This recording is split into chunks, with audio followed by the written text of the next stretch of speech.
Everybody, Brandon here. It has been a long winter so far up here in Wisconsin, so we haven't been able to do a lot of metal detecting. If I look outside, I got about a foot of snow in my yard, so it's gonna be a little bit yet before we can get back out and do some swinging. But I figured I'd bring you inside and maybe show you some of my best finds over the past 3 years of metal detecting or so. So if you'd like to, this is what this video is going to be about. And well, here they are. I don't have a whole lot compared to some other channels and some other folks, but these are the things that I choose to display, I guess. I took an old cheese meat tray, like from, that you would get it as a Christmas gift, and found some old stuffing and lined it with that. Found a piece of plexiglass left over and just trimmed it to shape and set that in here when it's being displayed, and works out all right. Got $0 invested in it, and I think that's where it counts. So I guess we can start with the shiniest bits, and those are up here, and I'll take you in. So my top row, as fitting as that would be, top shelf would be my silvers that I've found, and of which so far of recording this I found 3 silver quarters. They're all Washingtons. I'm just shooting for something older than that. That's my goal for 2021, is something other than a silver Washington for a silver quarter. That would be really cool. And from there we move on to the dimes, and I've certainly found more dimes than I have quarters. 3 Roosevelts, one being a 64 in the video that Dad and I had together. If you haven't seen that, check it out. I'll put a little link up there in the corner. And then what looks like, I believe that is a 59, yep, and a 47 Roosevelt as well. Found a few Mercs, 2 45s, one's an S-Mint, and then a 1923, that's my oldest one. As far as other silver dimes go, I have 2 others that I'm really proud of. I have my 1906 barber dime. It's in pretty darn worn shape, but I was jumping for joy when I found that. And then my 1891 seeded Liberty dime that I found last year that completely made my year. It's in very good condition, and I'm just so happy to have it. And I found 2 silver rings so far. One being this itty bitty little child's sterling ring, and the other being this more modern heart-shaped design 925 silver ring. And since we're here, we might as well talk about the rings I've found. I have found a gold ring. I found a 10 karat gold class ring that actually belonged to a gentleman in the town that I live in. I was able to reach out to him through a community board on Facebook, got a hold of him, and returned to him his class ring he lost about 40 years ago. So I think that's just a great thing to do. If you find class rings, try to do your best to return them to the owners. I just think it's the right thing to do. Of my other rings that I found, though, a couple of copper rings, pretty crude old things. One of them found in my Dreamfield video. I can drop that little linky link in the corner there. An aluminum kids play ring. This ring I found at a beach. It's not precious. It's got a few fake stones in it, and had fun with the AT Pro and that ring up in the mid 80s, so I figured it was like an 81, so I think it's probably copper too. And then a little tiny junk kids ring from like a dispenser, some little girl's ring. Bunch of fake stones. It came in like a pull tab. I suppose we can move on to the nickels now. All right, starting from oldest to newest, I have found 4 V-nickels so far. This one, believe it or not, is a V-nickel. It's incredibly toasted. There's one part of this schmutz that flaked off, and I saw the date of 1905. So that told me it was a V nickel. I found 3 others that actually have legible dates: a 1912, a 1906, and an 1899 right there. I have found 4 buffalo nickels. They range in date from 1935, 1925, 1920, and 1917. I love finding buffalo nickels. They're so cool. And I found 2 war nickels, a 1945 and a 43.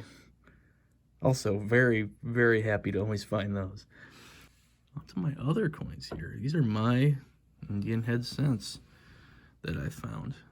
I gave one of them away to Jason, a friend of mine, who got me a permission, and it was the first thing I found. I tossed it his way. That was in 1891 that I gave him. Or, excuse me, in 1897.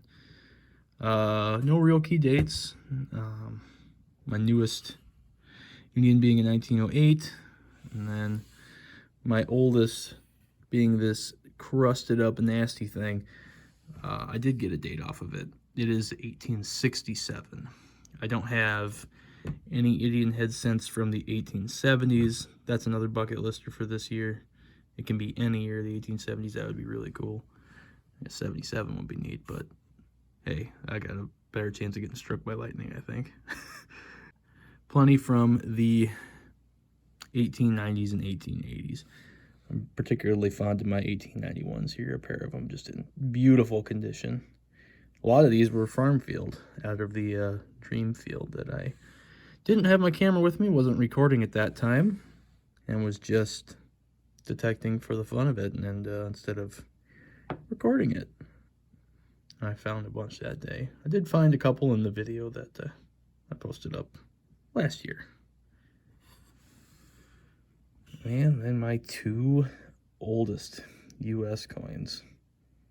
Both of these were found within maybe 10 miles of each other. The one on the left is a matron head, large cent. The only way you could tell is just by the shape. The back is completely smooth as well, basically. You can see a bit of the wreath there, but and some of the 1 cent. There you can get the E to kind of flash right there. But it is incredibly worn and smooth. To the best of my knowledge, you can kind of see it in the reflection there. That looks like a 0, and so I think this is an 1830, as best as I can guess.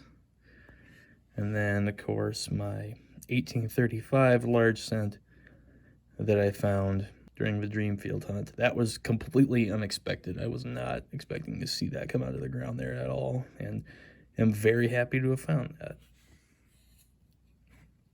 That was my large cents. I just got my big key here. I found this the first time I went to the Dreamfield, and I absolutely love this thing.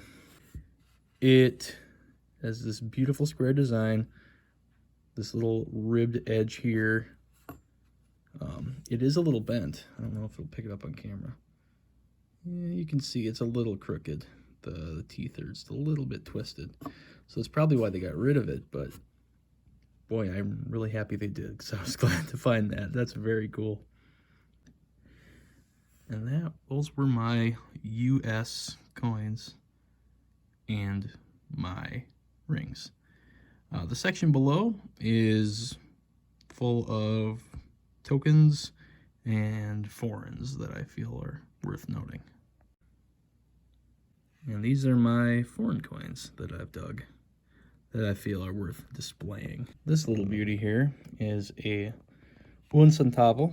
It is 1 penny, 1 Mexican cent, and it's from 1955. And the thing is just incredibly tiny. I think they're made of bronze, if I remember correctly. Very neat. And to the right of it, shining. Now, I said my silver was up here, but this is my only foreign silver that I found. And I'm using foreign in quotation marks here because it is Canada and we are in Wisconsin. It's not like it's that far away, but it is a 1965 Canadian 10-cent piece. And it is 80% silver. Very cool. And you can see Queen Lizzie on there. I found this gorgeous little green coin. This is an Austrian coin. This is a one cruiser. That's what it is called. This one happens to be from 1885. And it's almost the same dimensions as a Indian head cent. And you can see it's even got the reading on the outside edge and a wreath on the back. And the one right next to it, this is a Chinese cash coin that I found in the small town in Wisconsin in some lady's front yard. These were minted between 1735 and 1795. This makes it my oldest coin ever. And it's a shame it doesn't have an official date on it, but we still have a date range, and that's really cool. And to the right of it, this is King Charles X. This is a French colonies 5-cent piece from 1828. I found this in the first time I went out to the dream field, and I thought I had a large cent on my hands because all I could see was the cent and the wreath, and I started to have a panic attack. Super cool, and it is, to date, my oldest coin with a date on it, which is 1828. And also, over here, we've got King George V. A beautiful 1919 penny from England. I loved finding this. This didn't ring up near as high as you think it would, being it's large and made of a copper alloy, but I am happy to have it. And those are my notable foreigns. I've found, Canadian cents, but and Wheaties, of course, they don't make the box here. Unless it was something like a key date Wheatie or something like that, I would include it. But yeah, those are all of my foreigns that I choose to display. And here's just a couple little tiny things. It's a little sharpshooter's pin. I found that with Dad in that hunt. I'll link that again up here in the corner where we hit that 4-square house. And I found that underneath the clothesline. And then I got just a 10-cent play dime that I found next door. That was my only piece of play money so far. To the left of that, we have my religious section. Shortly after my grandfather passed away, I went out detecting and happened to find this in a tot lot.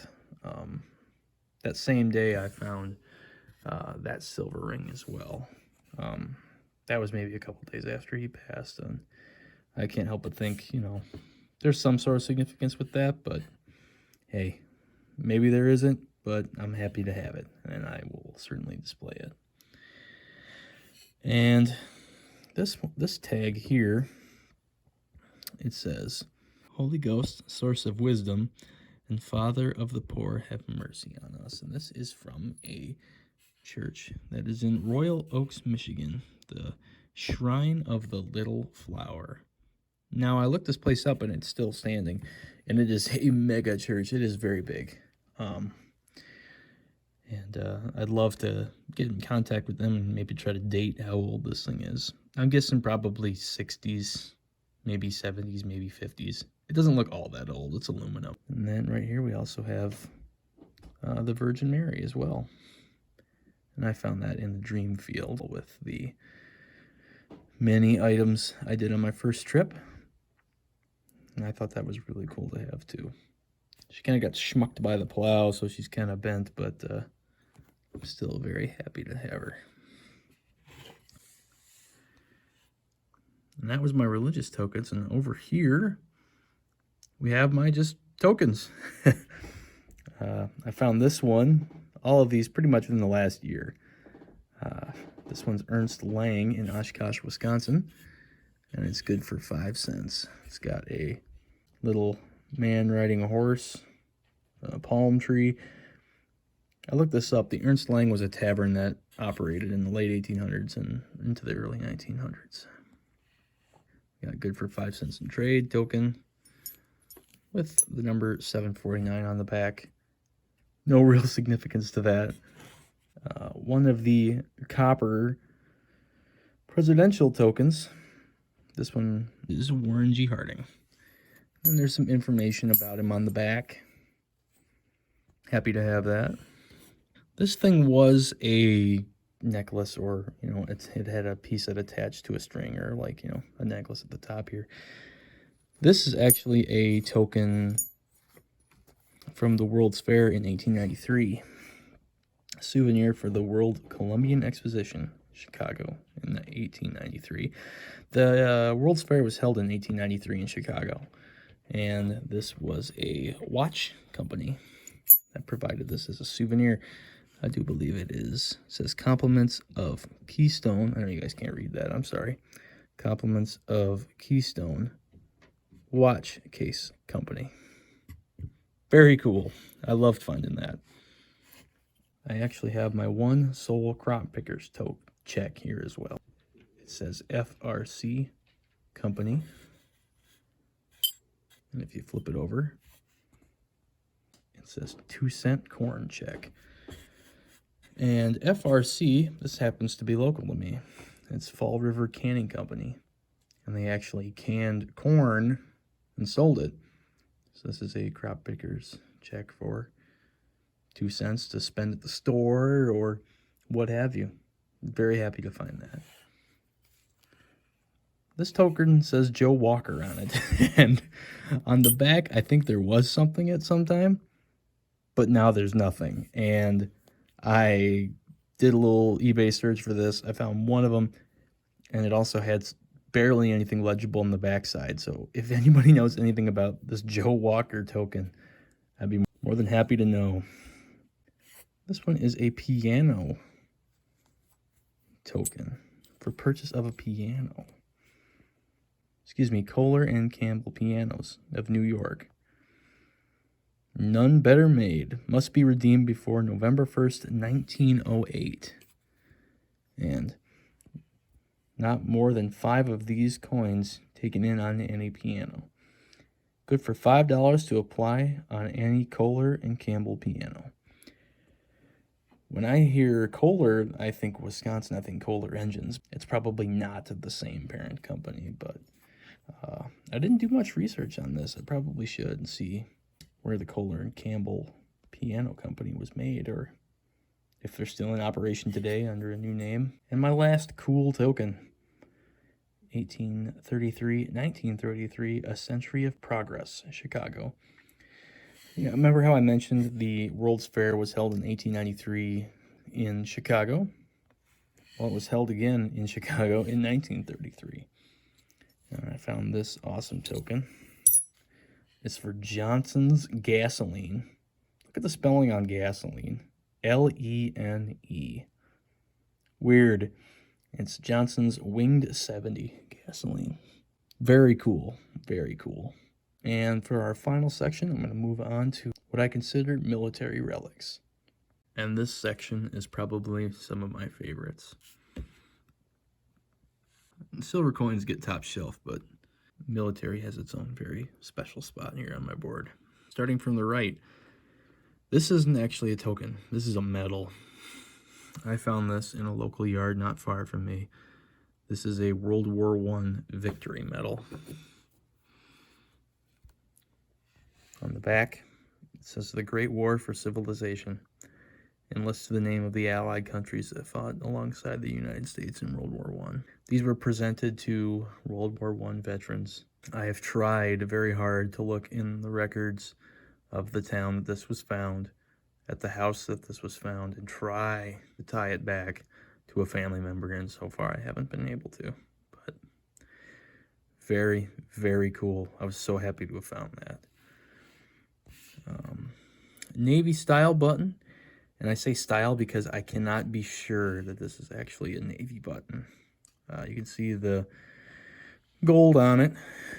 It wasn't ironed back. You can see it's kind of flaking and falling apart here. Happy to have it as well, but again, I'm not sure if it's actually Navy. These two buttons here with the eagle on it are incredibly special to me. This one was found at a home site where it's confirmed a Civil War veteran lived. We can safely say that this came from his jacket. It is a General Service Union Army button, and it is in immaculate condition. The back has no dents whatsoever. The shank is still intact. It's perfect, and I'm so happy to have it. Below it, this tiny little thing here, so small, that is a Navy hat or collar button, and that eagle is 1830s, 1840s Navy. I found that in one of the hunts at the Dreamfield. That's on this channel. Very happy to have found that button as well.